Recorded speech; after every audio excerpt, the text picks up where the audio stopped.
Hello everybody, this is JerTheGeek and I'm here with a requested video. Today I'm going to show you guys what's on my iPhone 5S. So let's go ahead and get started.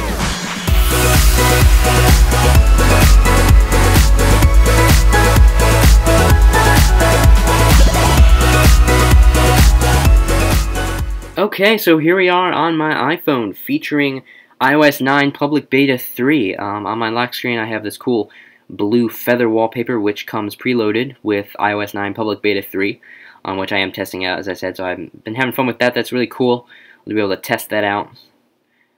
So yeah, this is my lock screen. So let's go ahead and unlock via my Touch ID. And here is my home screen. So you can see I have this nice beach wallpaper, which I did take myself at the beach, so that's pretty cool. I thought it kind of looked nice and summery. And here is my home screen. So basically I have almost all stock apps on here, and I have one folder which is the utilities folder. So as I've never done one of these before, this Find My iPhone type video, so I'm just going to kind of do it my own way, and I hope you guys enjoy it. So basically let's get started. So we'll take a look at this utilities folder here. I have quite a few of Apple's apps. I got the calculator, compass, and remote. Then I have a ringtones app, a dictionary app, and you can see word web there, a barcode scanner for scanning barcodes, that's Bakodo, a flashlight in case I ever need a colored flashlight. This app is actually pretty cool. It actually gives you a like fake candle type thing, which actually responds to the movement of the iPhone. You can see the flame moving there. It responds to your movement, so that's kind of cool if you're at a concert or something like that.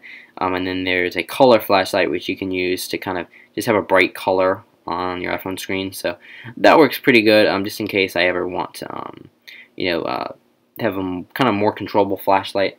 You can see you can adjust the brightness there, which is pretty cool. Of the actual back flashlight using the iPhone's flash. So if I ever need something more advanced than just the simple control center flashlight, I use that, which isn't too often actually, but I have it just in case.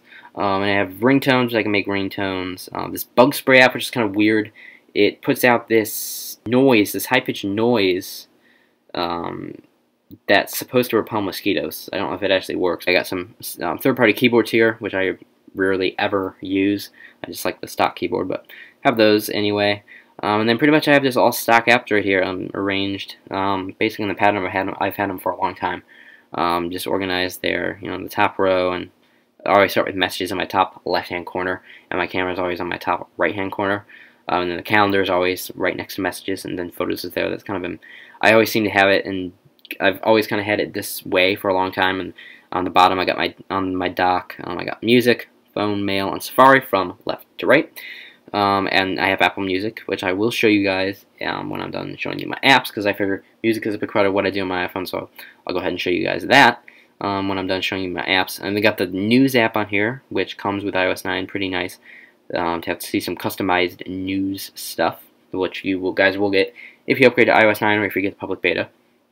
And then of course I have YouTube, being a YouTuber of course, and NHL right here on my on my first home screen, which I of course love using, being that I am a huge hockey fan, as you guys probably already know.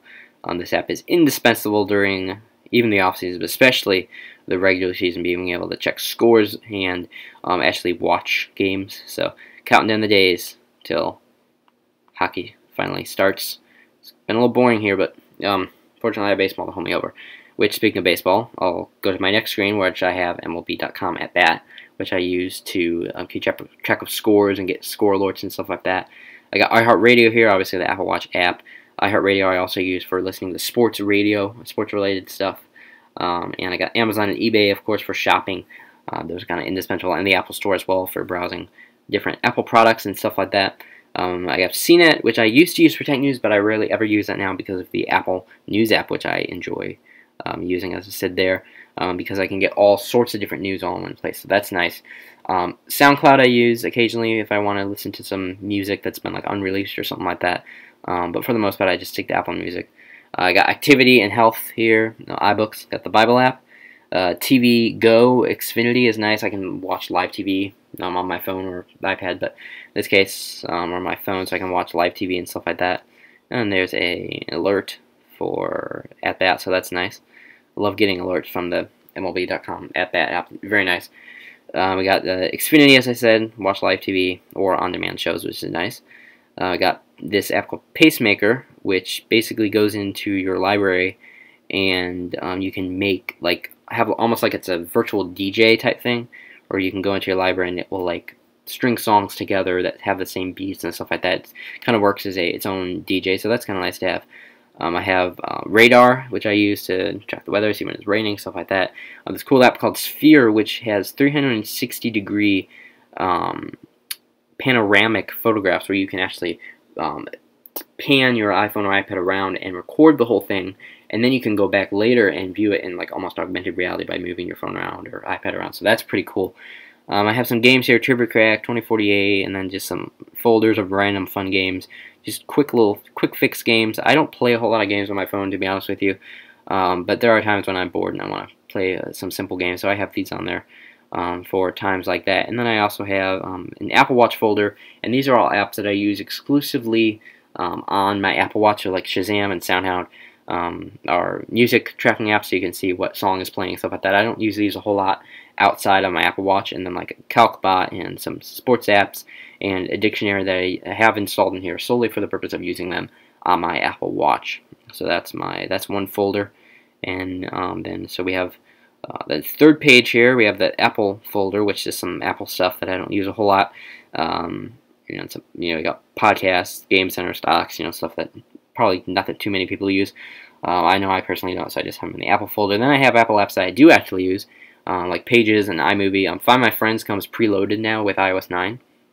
And I also have the Feedback app, which is basically just for giving feedback to Apple for when you're running the iOS betas.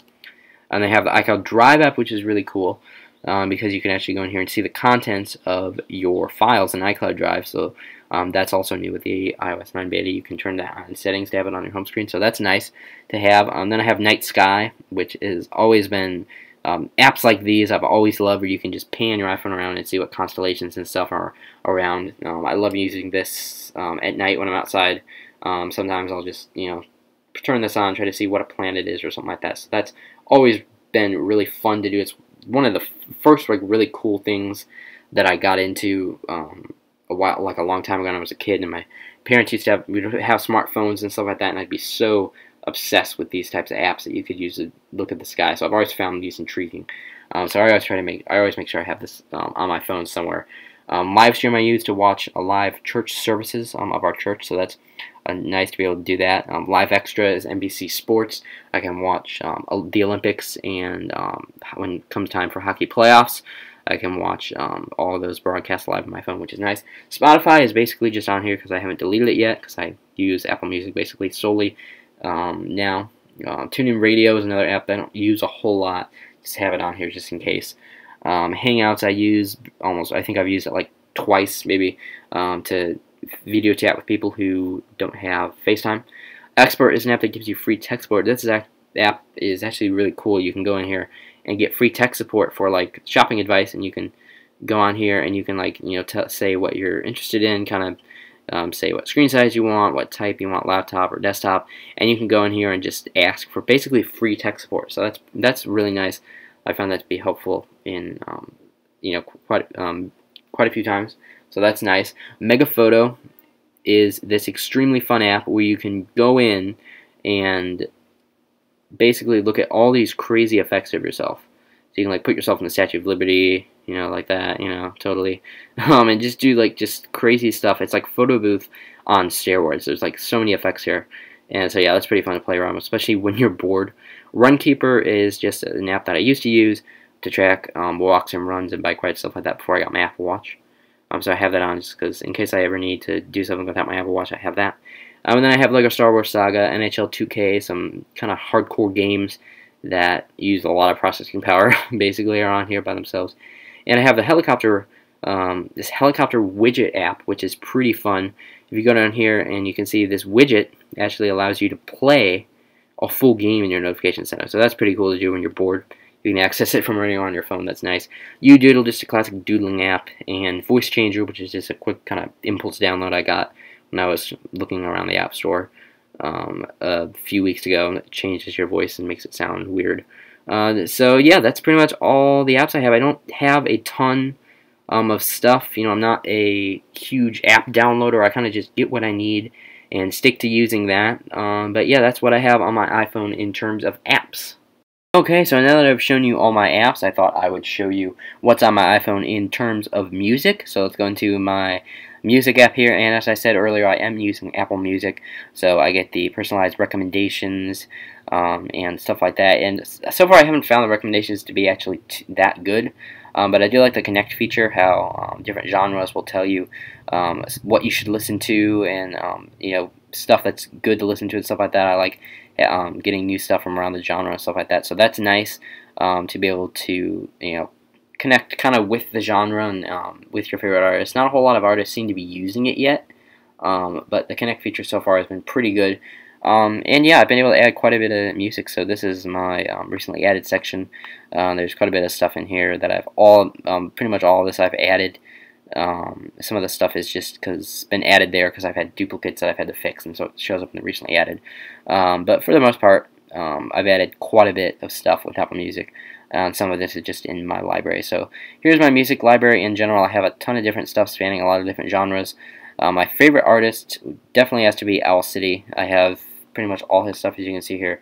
A lot of songs, a lot of albums from him, but he is definitely my favorite artist. I love his pop electronic style, just very unique, and just a lot of fun electronic songs. If you are into that kind of music, you've never heard of Owl City, you probably heard the song Fireflies, but he is really great. He does a ton more than just Fireflies. There's a lot more to him than that. Go ahead and check out his latest album if you're interested in what I'm describing in terms of his music, because it really is awesome. I can guarantee you'll love it if you like pop or electronic music. So yeah, Owl City is my favorite artist. I've just gotten into Matt Carney, who is another who is a really nice pop / rock type artist. He does a lot of cool stuff that I've just gotten into this year. His most popular song is probably "Nothing Left to Lose." That was back in 2007. Let's see. "Closer to Love" is another popular one by Matt Carney. But yeah, I've gotten into his music. He does a lot of stuff that I enjoy listening to. And then Switchfoot is another artist that I been listening to for a long time, even since I was like a little kid. They have a ton of albums. They've been around since like 1997. But they're just a great rock band, Christian rock band that I love listening to. 10th Avenue North is great as well. Whole song, I love listening to their stuff. The Fray, I've just recently gotten into, love quite a bit of their stuff. And yeah, that's pretty much a quick glance at my music library and what I like listening to. Reliant K I also listen to sometimes. I've been gotten into them a little bit more recently. And yeah, I just kind of have a large range of different types of music that I thought I'd show you guys, because that also is on my iPhone, obviously. So thanks so much for watching this video. That's it for now. I hope you guys enjoyed seeing what's on my iPhone 5S here, and if you haven't already, please be sure to subscribe by hitting the link in the description if you're on mobile, or clicking on the annotation at the end of the video if you're on the desktop site. God bless, have a great rest of your day, and bye-bye for now.